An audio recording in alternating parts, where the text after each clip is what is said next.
Welcome back. We are, of course, having a number of discussions at the African Insurance Exchange here at Sun City in the Northwest. It is day 2, and it's amazing the range of issues that has come up over the course of these 2 days. One of them has to do with how one fuses the commercial with the humanitarian. And that's an issue that's come up very strongly in the last couple of days. And one of the delegates who wants to talk specifically to that is Ms. Lina Mabena, CEO of Standard Bank Insurance Brokers. So my first question to you is, I've spoken about the humanitarian and the commercial. We don't always see those come together very well. And yet there's been a really strong feeling at this conference that there must be a merger of the two in order to make society succeed in the future.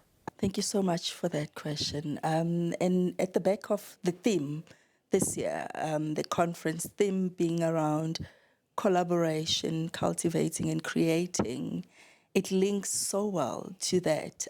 We actually had a very well-known Dr. Suleiman talking to us about the very same issues because we don't operate in a vacuum, right? And I think as an industry, we need to just pause and look around us. And that was actually the challenge. How do we just pause, look around us, and really start collaborating? And the theme speaks so well to that point. How do we collaborate as an industry so that we start addressing some of the societal issues? There's so much poverty around us. There's so much illiteracy around us. At the back, just to flip the script, issues around illiteracy. How do we, as an industry, collaborate and really start coming up with programs that will address some of those issues? It is not a government issue, right? And it's very easy to outsource the problem.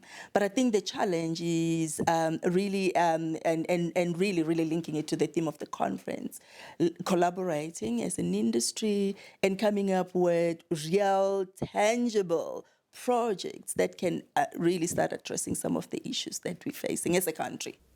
So, Lina, yesterday you were also at a literacy lunch, and apart from Dr. Imtiaz Suleiman, who was there was also our former Deputy President, Phumzile Mlambo-Ngcuka, there was the head of the Buku Foundation, Ms. Eleanor Sisulu, all quite important people in terms of the literacy landscape.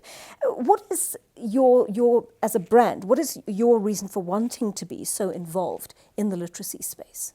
And again, thank you. Linking it to the conference, right? The issues around illiteracy that we're dealing with, they actually are so close to the work that we do as an industry. Because if we don't address some of these issues, we're actually creating a problem for ourselves. Because they do have a spin-off effect. And really the issues that we're dealing with today around the increased rate of crime, the fact that you have people that actually unemployable because they don't have the right skills. The fact that you have kids that can't read for meaning.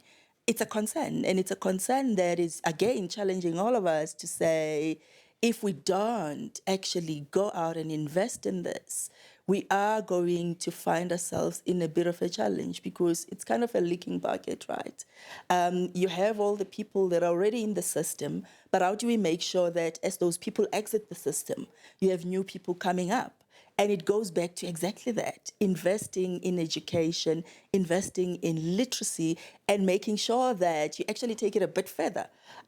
We have employees today in our organization, and we all know that the skills of today will not be relevant in the future.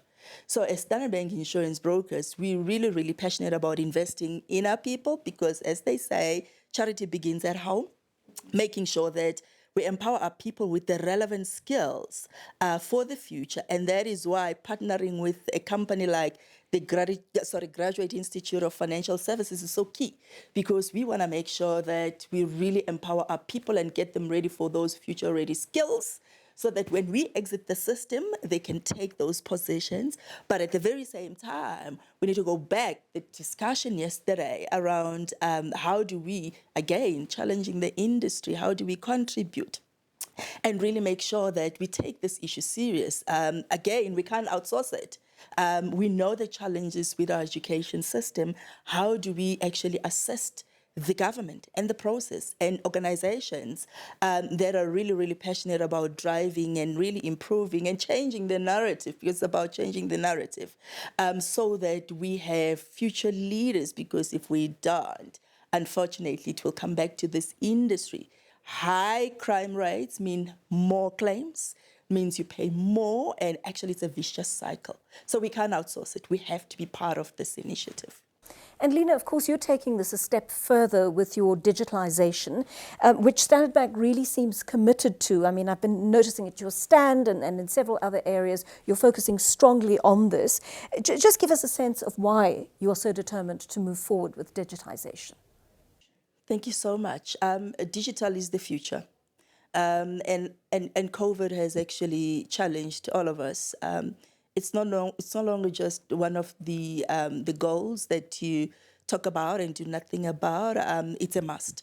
And we are really, really passionate about investing in digital solutions for the future. But not only that, actually we do run an academy where we take young and upcoming young people and really teaching them coding, simple coding, right?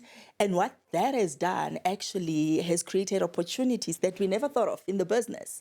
They're coming up with simple solutions around automating some of the inefficient processes. What that is actually doing is freeing up capacity in the front line. So you have the frontline staff being able to spend more time with customers and having meaningful conversations, and these young and upcoming people at the back really looking at ways of improving efficiencies. And you're absolutely right. Pepper is absolutely fantastic. And the reason why we brought Pepper is to really showcase the investment, right? And how deliberate and intentional we are about really taking businesses to the future. But also, I think for me, it's really creating opportunities for young people, but also opening up that tap for new skills. Because if you asked me about digital before COVID, I would have said, yeah, it's probably one of the strategic intent. We're doing something about it. But the work that we were able to do at the advent of COVID, we decided we're not going to let that go to waste. How do we take that and take it forward? But how do we actually start building another pool of new skills, which are going to be future-ready skills? And to link it back to the discussion earlier, we're also taking some of our employees along. So this automation academy, we call it, it's really also open to existing employees that are keen to learn new skills, and we're taking them along the process. Well, the very best of luck with all your efforts, Lina, and thank you so much for speaking to us today.